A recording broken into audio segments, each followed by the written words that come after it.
ఫిబ్రవరి మొదటి వారము అంటే ఫిబ్రవరి 1వ తారీఖు నుంచి ఫిబ్రవరి 7వ తారీఖు వరకు ఉన్నటువంటి విశేషమైనటువంటి రోజుల్లో చేసుకునేటటువంటి సాధన, తద్వారా మనకి లభించేటటువంటి పరిహారాలు చెప్తున్నాను. జాగ్రత్తగా నోట్ చేసి పెట్టుకోండి.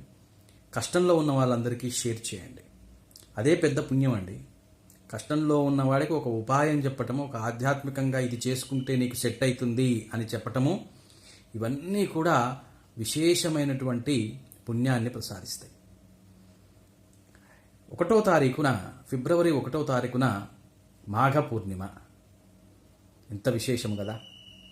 మాఘమాసం అంటేనే చాలా గొప్పది. అందులో మాఘ పూర్ణిమ అంటే శిఖరం అన్నమాట.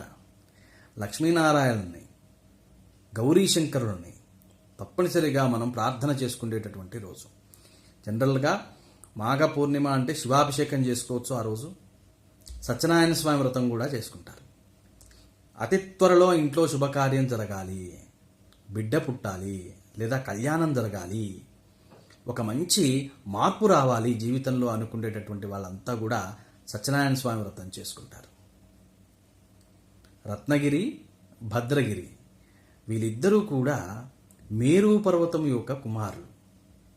ఈ రత్నగిరి అనేటటువంటి ఆ మేరు పర్వతం యొక్క కుమారుడు విష్ణుమూర్తిని యొక్క ఘోరమైనటువంటి తపస్సు చేసి వరాన్ని పొందాడు.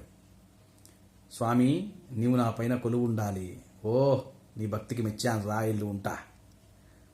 ఆ రత్నగిరి పైనే సత్యనారాయణ స్వామిగా విష్ణుమూర్తి కొలువు ఉన్నాడు. ఎంత విశేషం కదా. మాఘ పౌర్ణమి రోజున సత్యనారాయణ స్వామి వ్రతం చేసుకుంటారు.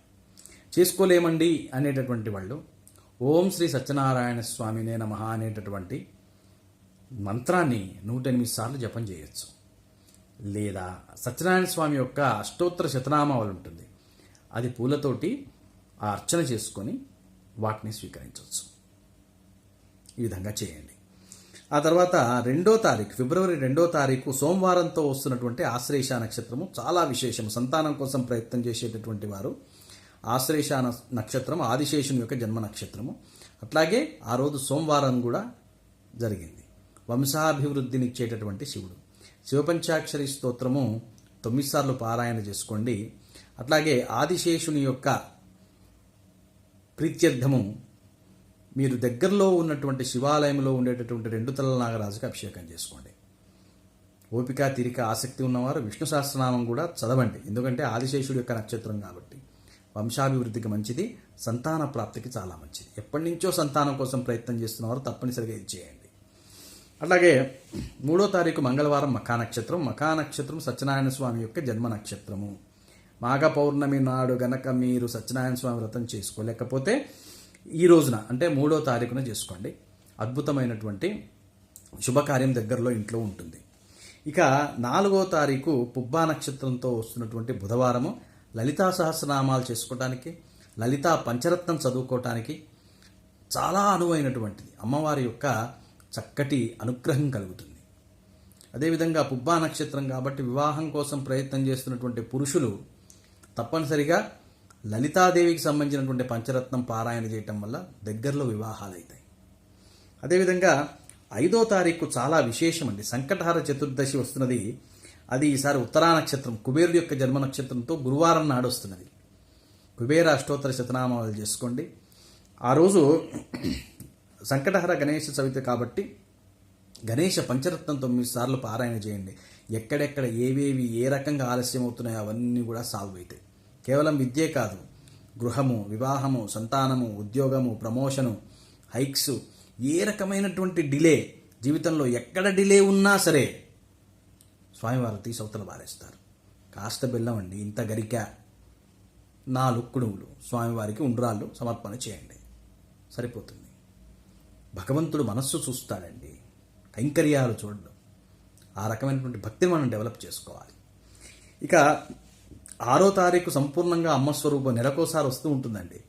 ఏమిటా? పంచమి హస్తా నక్షత్రము శుక్రవారం అమ్మ స్వరూపం, పంచమి అమ్మ స్వరూపమే. హస్తా నక్షత్రము చంద్ర నక్షత్రం అండి, లక్ష్మీదేవి యొక్క నక్షత్రం. కొన్ని చోట్ల ఉత్తరా నక్షత్రం అంటారు, కొన్ని చోట్ల హస్త అంటారు. లక్ష్మీ గణపతికి ఎక్కువగా హస్తా నక్షత్రంలో పూజలు ప్రతిష్టలు జరుగుతూ ఉంటాయి. కాబట్టి అష్టలక్ష్మీ స్తోత్రము దుర్గా సప్తశతి చేసేవాళ్ళు చేసుకోండి, లేదా దుర్గా సూక్తం చదువుకునేటువంటి వారు చదువుకోండి, లేదా దుర్గాదేవి యొక్క అష్టోత్తర శతనామాలు చేసుకునేటటువంటి వారు చేసుకోండి, లలితా సహస్రనామాలు చదువుకునే వాళ్ళు చేసుకోవచ్చు, లలితా పంచరత్నం కూడా చేసుకోండి. అఖండమైనటువంటి సంపద,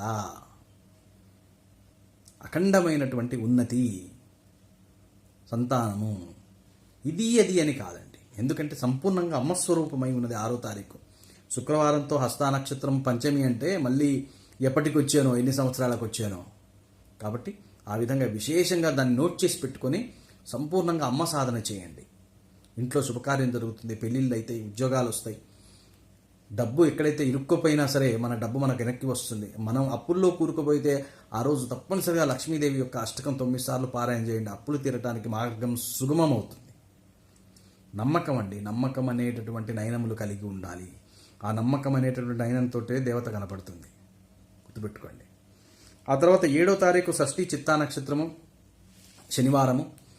సుబ్రహ్మణ్య అష్టకము చదవండి. అదేవిధంగా దశరథ ప్రోక్త శని స్తోత్రం చదవండి. ఏళ్ళనాటి జరుగుతున్నటువంటి వారు, అష్టమ శని, అర్ధాష్టమ శని జరుగుతున్నటువంటి వారికి ఉన్నటువంటి ఆ మనీలో ఉండేటటువంటి టైట్నెస్ చూశారు, అది పక్కకు పోతుంది.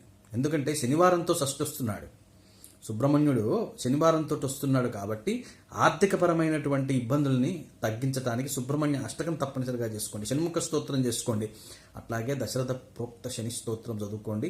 వీలున్నటువంటి వారు దగ్గరలో ఉన్నటువంటి నవగ్రహాల టెంపుల్కి వెళ్ళి స్వామివారికి తైలాభిషేకం చేయించుకొని, నువ్వులు దానం పెట్టుకొని కాస్త దానం ఇచ్చుకొని రండి.